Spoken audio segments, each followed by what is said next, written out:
Ragnar Lothbrok, the greatest Viking to ever live. That is, if he actually ever lived. When it comes to Ragnar, legend and reality go hand in hand. Legendary Ragnar slayed a dragon, and real Ragnar terrorized Europe and sacked Paris. So both versions of Ragnar were larger than life, making it hard to separate myth from reality and almost impossible to find out where real Ragnar ends and mythological Ragnar begins, especially since his tale has been embellished and retold for 1,000 years. So I decided to do that hard work for you. I'm kidding. I did the work myself, and my goal here is to weave a narrative for you that puts both real and legendary Ragnar into one smooth story. And that story starts with Sigurd Hringr, king of the Swedes. Like most Vikings, Sigurd Hringr had a bunch of baby mamas, and one of them was actually his wife, Alfhild, the Queen of Sweden, who gave birth to Prince Ragnar. Unfortunately, Alfhild died when Ragnar was 15, and his father, King Sigurd, was an old man of over 60 at the time, and he felt like his old wife's death was a good enough reason to get his R. Kelly on and get himself a new wife that is as young as his son. And the PYT of his choice was Princess Alfskjold, the daughter of King Alf of Vendel. But understandably, Princess Alfskjold's family, her father and her brothers, they wanted to protect her from marrying some old 60-year-old dude, so they vetoed King Sigurd's marriage proposal, and thus King Sigurd decided to go to war against King Alf and take his daughter by force. Boy, that escalated quickly. I mean, that really got out of hand fast. Driven by his thirst for minors, King Sigurd won that war against King Alf. And once the losing king realized that his end was near, he had to ensure the safety of his daughter from the predatory King Sigurd, and so he tasked his sons to poison his daughter and kill her. 60-something years old Simp King Sigurd was super pissed when he found the body of the dead teenage girl he wanted to groom so badly that he went to war for her. So King Simpur built her a large pyre on a boat where he burned her body in a ceremony that is usually reserved only for queens. But his simp blood was still boiling, so Sigurd felt the need to prove his creepy love by jumping on the boat himself so that he burns to death with his beloved teenage crush / almost beloved teenage wife. And thanks to ancient Viking writing that were recently found on some ruins, historians actually uncovered King Sigurd's last words. With his last breath, the Simp King pointed at his 15-year-old son standing at the shores watching his father burn to death. He pointed at his son Ragnar and told him, "Follow the path I laid out for you and reach the goal I never could. Become the ultimate Simp King's son, for it is in your blood." Now, 15-year-old Ragnar was the king of Sweden, quickly rising to the task, and in true Viking fashion, Ragnar was an absolute raiding beast and raid Shadow Legends, leading his champions to dominate dungeon after dungeon, which haters will say he was only able to do because he used my link and the code Monkey King to get Sun Wukong on his team. But don't worry, you can also get Sun Wukong on your team and have him whoop ass in your campaign by stealing enemy buffs and attacking with a staff that ignores 50% of the target's defense and deals surplus damage to other enemies. And if you're now thinking, ignore buffs? Surplus damage? What you talking about, Willis? Well, what I'm talking about is some seriously AAA stuff in a free mobile game. Isn't that what the people wanted? Isn't that what the people asked for? A mobile game that you can actually sink your teeth into, invest time into, learn and master? Are you not entertained? Are you not entertained? And forget the pay-to-win allegations. Yes, you can pay, but you can also just advance purely on skill and reward yourself by knowing you did not spend a cent and get that much more out of it. That's how I did it. That's how Dad did it. That's how America does it. And it's worked out pretty well so far. And all those cheesy Raid Shadow Legend ads like hundreds of heroes, AAA graphics, endless gameplay. Yeah, all of that is actually true, but but you won't believe me until you actually download the game for free. So click the link in my description or scan my QR code to get bonuses that are only available via my link. A huge starter pack with the epic champion Mausoleum Mage, and another starter pack after reaching level 15 that includes an epic Rector Drath. And on top of these 2 epic tier champions, you get the man, the myth, the legend the code is named after, Sun Wukong, the Monkey King. Just make sure you use code Monkey King within 72 hours after registering, and do all of it soon because this is a limited offer that expires by the end of the month. And if you're a former player on mobile, you should come back to the game because I also got this little welcome back link in the description that gives returning players a bonus package featuring the champion Tagoar. So I'll see you in the game. Find me under the name Briefed and join my clan Briefed Nation, and we can raid together, just like Ragnar did at just 15 years young, leading his Vikings to one successful raid after the other. And with that, young Ragnar earned more than their respect and loyalty. His men also believed him when Ragnar claimed that the blood of Odin ran through his veins. For that was the only way he could achieve such greatness at such a young age. He had to have divine blood. And his dad's simp blood, of course, which will actually play a major role later in this video, later in life. You'll see. Of course, though, every major Viking claimed to have Odin's blood. So that's kind of like, you know, like Chinese emperors all claimed to have been descended from a dragon. It was propaganda. And for example, the king of the Danes at the time, King Horik, also claimed to have Odin's blood. And while we're on King Horik, this is where the Ragnar myth and history kind of become messy, because if we follow the path of historic Ragnar, it is more likely that he wasn't the king of Sweden, but rather just a powerful Jarl, aka owner of land and people, under King Horik's banner. But either way, Ragnar was powerful, and to be honest, his position on land didn't matter, because the place where a Viking's abilities truly mattered was out on the seas. And out there, Ragnar was the undisputed king. Ragnar was a gifted and vicious raider, and Sea King Ragnar immediately became a menace to the rest of Europe, where he made his first big splash raiding Northumbria, where he killed a king, only to then tell the people that if they don't want him to kill their next king too, they better pay him some tribute. And mind you, we're still talking about a teenager here. In general, at this time in the early 9th centuries, Vikings were sailing their boats south and taking what's not theirs in full force. And after King Charlemagne died in 814, the Viking raids exploded and they bullied Europe for their lunch money without consequence. Because see, King Charlemagne was the Don Dada around Europe in these times, ruling the largest empire since Rome. But after he died, that empire, Francia, was divided into East Francia and West Francia, and Charlemagne's son did not wield the same authority. So this former empire was now plagued by constant infighting and a lack of stability, and on some real Game of Thrones thing, everybody started calling themselves king and laid claim to various parts of the former empire. The empire of Francia was weakened, and once young Sea King Ragnar heard of these many kings bickering over the bits and pieces of the fallen empire, he remembered. Which is the bigger number, 5 or 1? 5. 5. 1.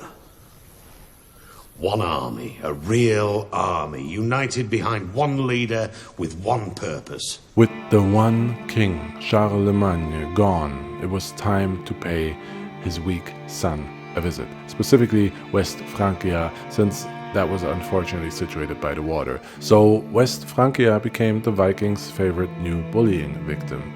And not that they didn't deserve it. Look, under Charlemagne, the Franks had constantly pushed into northern territories, invaded the Vikings' land to see if they can spare a minute to talk about the Lord and Savior Jesus Christ, or if they can't, you know, they can die in the name of God. So the Viking raids were also retribution, and over the next 20 years after Charlemagne's death, little by little, the Vikings came with bigger and bigger squadrons of ships and raided anything from the Francia shores to deeper inland, getting bolder and bolder, taking more and more loot.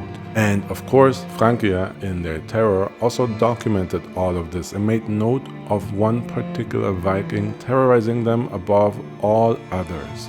A warlord they called Reginheri or Raginarius, but who is better known today as Ragnar. Amongst all the Vikings coming to raid Frankie over the years, once Ragnar entered the scene, man, Ragnar came and he took it. To a how? Never. Never. Understand this, at this time in the mid-9th century, armies usually consisted of hundreds of soldiers in most battles, but Ragnar came to raid Paris in the year 845 with 120 ships filled with 5,000 Viking warriors. So again, Ragnar, he took it.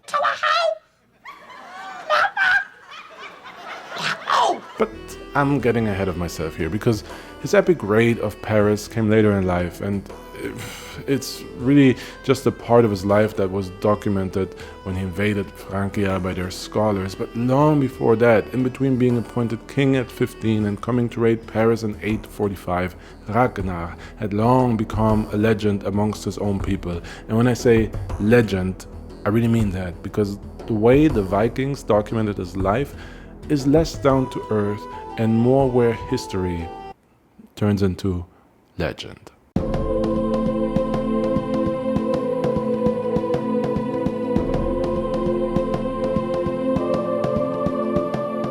As I already told you, after his simp father killed himself to be with a teenage girl, teenage Ragnar took control of his land and started raiding like Vikings do. And on one of those raids, Ragnar went to Norway because their king Frø had killed Ragnar's uncle and previous king of Norway, Sivard. And for young Ragnar, avenging his uncle, that was a really good way to gain respect early and solidify his claim to the throne and cement his gangster. So King Frø had to die. But as Ragnar and his men were fighting their way through Norway, fighting their way through the king's men and to the king himself, as they were resting from one of those battles, Ragnar decided to scout the lands of Norway from the top of a hill from which he could see far and wide. And what he saw was the king's army fighting against an enemy that were not Ragnar's men, fighting against an opposition led by and largely consisting of women. Ragnar couldn't believe it. And even more unbelievable was that the woman leading this army was cutting through the king's men like some goddess of war. And I'm not gonna beat around the bush here, folks. Ragnar's simp blood started boiling. The man got horny with a quickness, man. That thirst was coming strong, you know what I mean? And this woman was literally fighting his enemies. So Ragnar and his men joined the battle to help her side win, obviously. And after they defeated the king's men, Ragnar introduced himself to a woman whose name turned out to be Lagertha. Lagertha and the other women in her army were previously forced into prostitution by King Frø, but used the chaos of Ragnar's attack to escape and now fought for their freedom. In fact, before Frø stole the lands, Lagertha was a ruler herself and parts of these lands were hers. She was just a leader fighting to take back what's hers, and in the process, she just happened to take Ragnar's heart. Our 15-year-old boy was in love for the first time. Ragnar, of course, joined forces with Lagertha, and after they dispatched of King Frø and both got their revenge, Ragnar proposed to Lagertha, but she let him know that she won't serve under another man ever again. She won't ever be some king's pretty trophy number 2 sitting idly by his side. No, if Ragnar wants to be with her, he has to be with her on her lands, on her terms, and under her rule right here in Norway. But teenage Ragnar's simp blood was already boiling, man. This guy was in so deep, he couldn't say yes quick enough and was all too happy to forget all about the fact that he actually also had his own lands to rule. Ragnar decided that Lagertha's side was right where he needed to be. And so over the next 3 years, him and Lagertha had 3 children, built themselves a happy family and lived a good life. Until news arrived that Ragnar's lands were under attack. I mean, unsurprisingly, if you just leave them unattended for 3 years. Ragnar had to go and defend his home, and he begged Lagertha to help him get his lands back like he had helped her to do the same. He begged her to come with him to Sweden to fight by his side. But Lagertha, she took one look at him and said, I'm not leaving. I'm not leaving. The show goes on. They're gonna need to send in the National Guard or SWAT team, because I ain't To be fair, she did tell him that from the start, though, literally, she was upfront about that. And so Ragnar had to leave Lagertha and their children behind to defend his home, and he would actually never return to her side because simp blood, it moves on quick, folks. It moves on with a quickness. After Ragnar successfully defended his lands and got the throne back, he heard the story of Earl Herod of Götaland, an earl who was auctioning off his beautiful daughter to any warrior that solves his problem. See, Earl Herod had once gifted his daughter Orra a beautiful snake, except he didn't know that the snake was actually a baby dragon who grew up to be so big that it wrapped its whole body around Orra's house so that no one can ever harm her, nor could she ever leave. It was the dragon's way of protecting her, and by that it was killing her. And that was a problem. And so the Earl needed someone to come to Götaland and slay the beast, free his daughter, and as a reward they would be allowed to marry her. But facing a dragon meant basically becoming another dead tribute to the dragon's love for the princess who raised it. The beast would just devour you alive if it doesn't kill you with its poison first. But at the same time, rumor had it that Earl Herod's daughter Orra was also smoking hot. And once 18-year-old Ragnar heard that, man, he was like, I volunteer as tribute! But Ragnar was not fool enough to think he could take on a mighty dragon as a mere mortal man, so he made himself some shorts out of wolf's hair that he covered in tar and then froze. Because that's definitely gonna be the difference maker against a dragon. Sticky wet wolf hair on your shorts.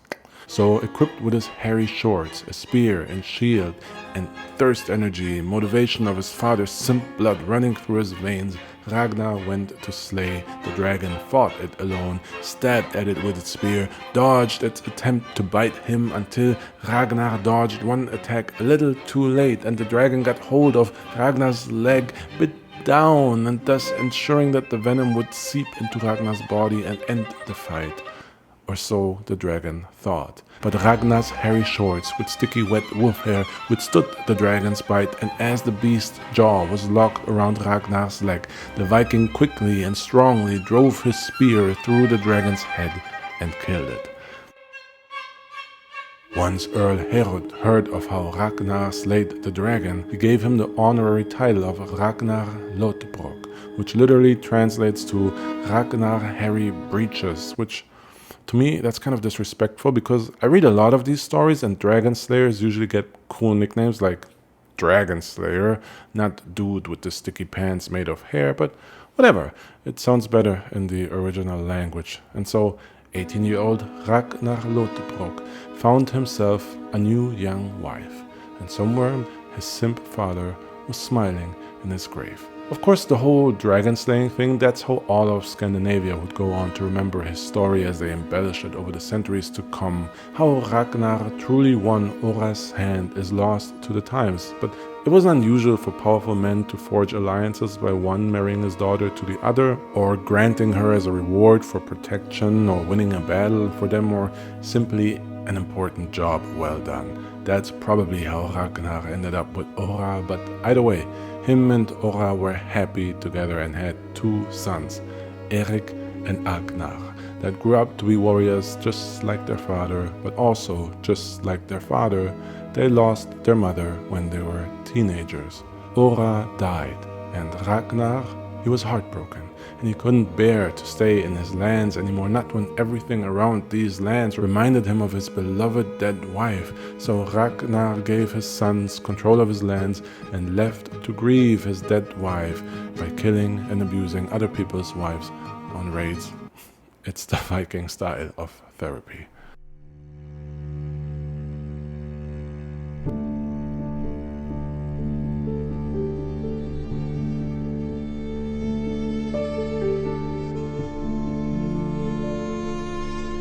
Grieving Ragnar murdered and raided his way across the lands, a bit of Scotland, a bit of Norway, just casually raiding, killing, enslaving, and with every army that fell to him over the next few years, the death of his wife became a more and more distant memory, and he remembered his father's last words.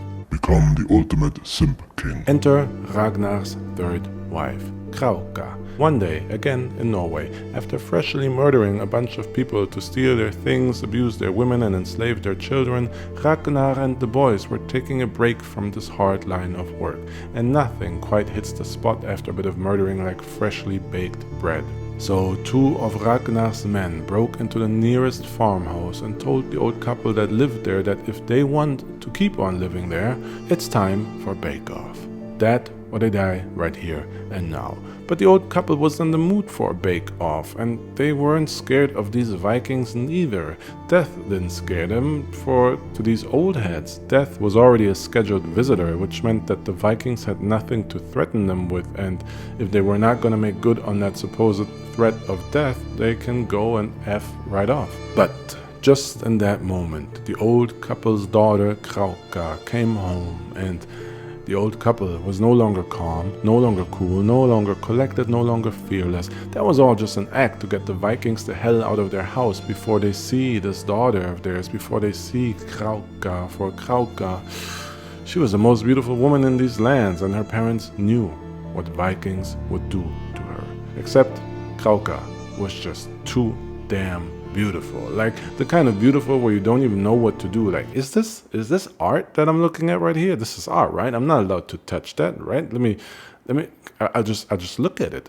That's all the Vikings could do. They didn't dare to taint this beauty with their touch and just stared at Krauka, simping out on the spot so long that they burnt the bread they were supposed to bake. So when they returned to King Simp Ragnar himself, they knew they'd have to explain, and they knew he'd understand that sometimes you just simp a little too hard and burn a bread or two, especially if you just laid eyes on the most beautiful woman ever. And Ragnar was like, he knew he had to play it cool. This time he couldn't propose on the spot again. A woman that beautiful can't just be simped over. He had to come up with a plan, and so he told his men to go back there and invite Krauka to come see King Ragnar only if she can solve a riddle. He requested her to come see him as such. She is to come to him neither clothed nor unclothed, neither full nor hungry, and not alone, but without anyone accompanying her. And what did Krauka do? She came to see Ragnar wearing a fishnet, eating an onion, and accompanied by a dog. Actually, I don't even know if that makes sense. I don't even know if that's the answer to Ragnar's riddle. But whatever Ragnar was done for, that was it. She was beauty and the brains. The man once again proposed on the spot. Once again, he simped the hell out. But Krauka was no fool. She knew a simp when she saw one, and she turned the tables on Ragnar.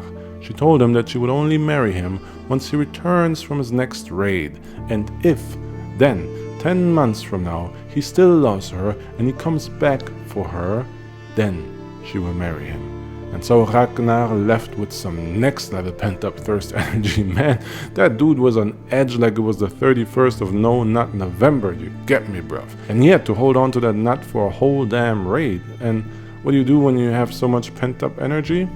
Exactly. You go and raid Paris. Now, was Krauka really the reason Ragnar made his way to Paris in 845? We don't know. This is where myth meets history, but since both the myths and the history of Ragnar have their fair share of blanks in between various large events and their order is all over the place, I decided that the no-nut November energy Ragnar coming to Paris to say bonjour is the most fitting narrative.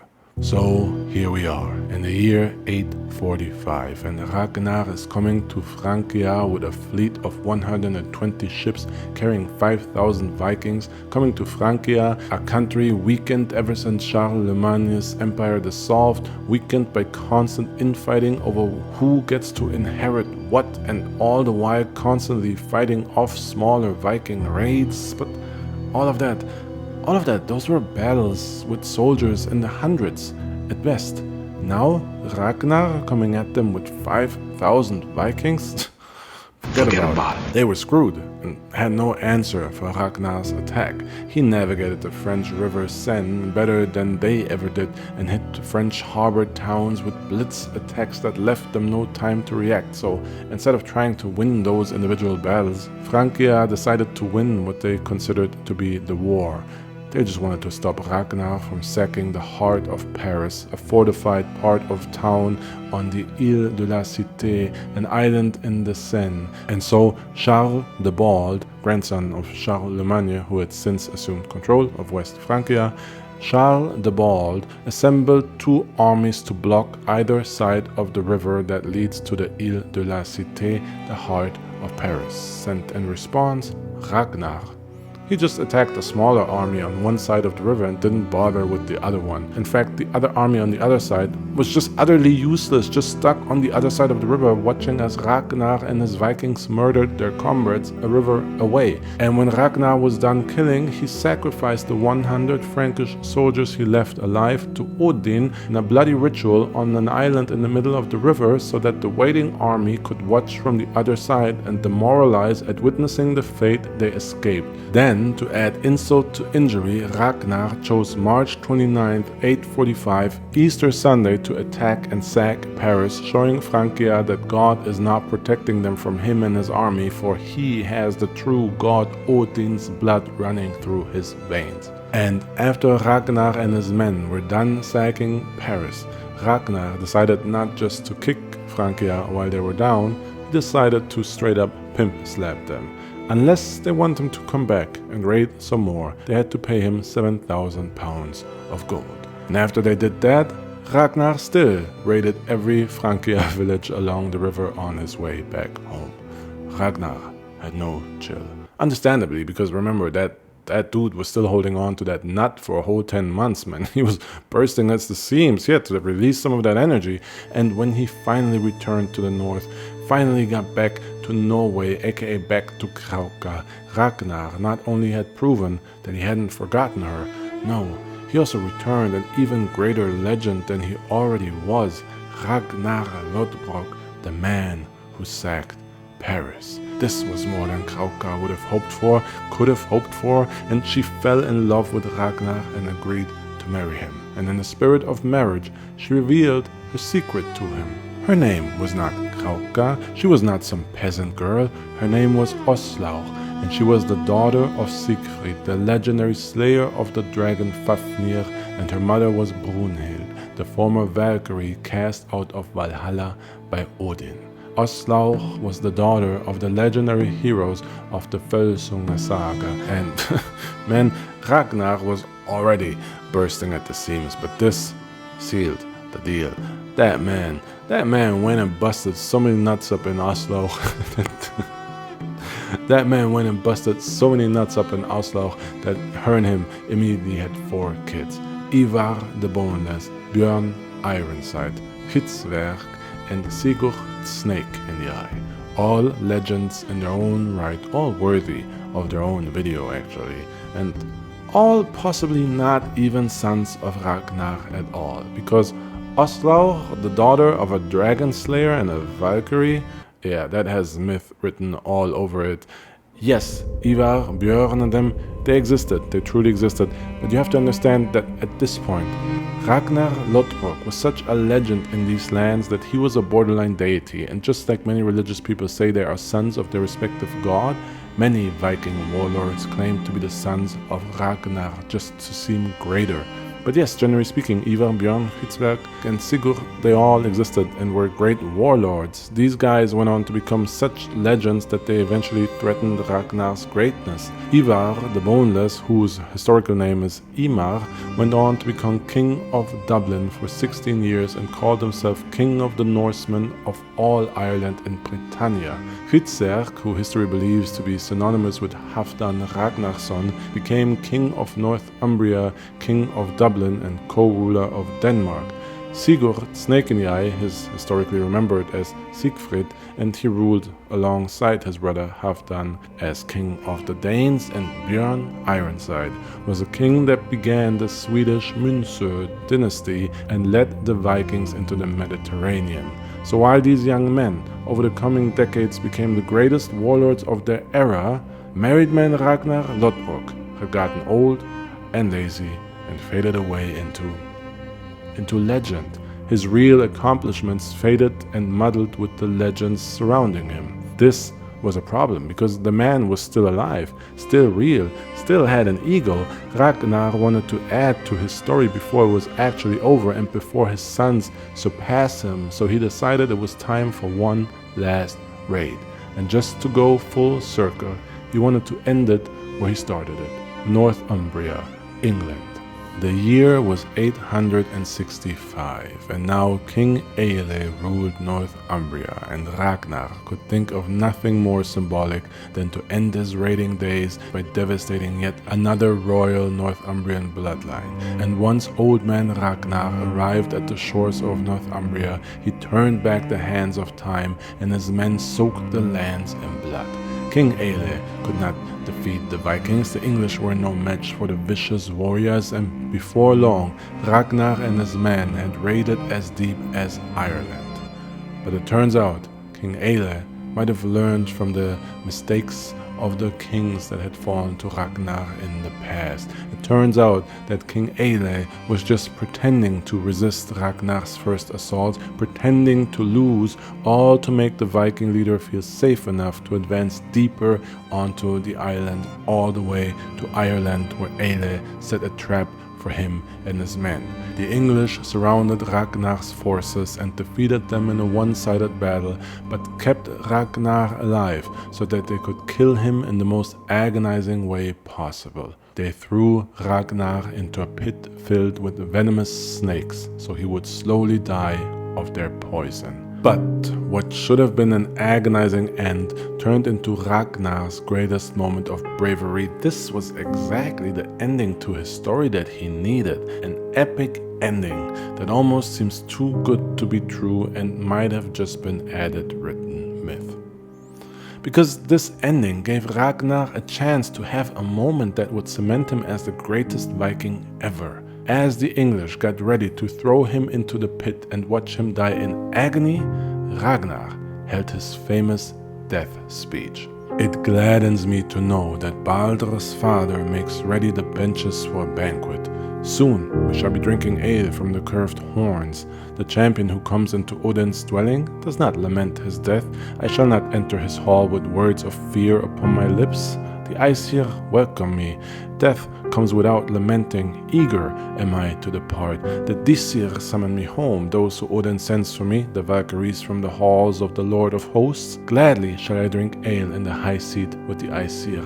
The days of my life are ended. I laugh as I die. And after the first snakes bit him and injected their venom into his body, Ragnar's last words were, "If the porkers knew the punishment of the boar pig, surely they would break into the sty and hasten to loose him from his affliction." And sure enough, once they heard that their legendary hero, Ragnar Lothbrok, had been killed, the sons of Ragnar, including Ivar the Boneless and Halfdan, gathered the greatest army the Vikings had ever seen, a very real army that history still remembers as the Great Heathen Army, which would invade England in 865 and unleash unprecedented violence over the next 14 years, all to avenge the late Ragnar Lothbrok, a man of such greatness that his reality has become inseparable from legend.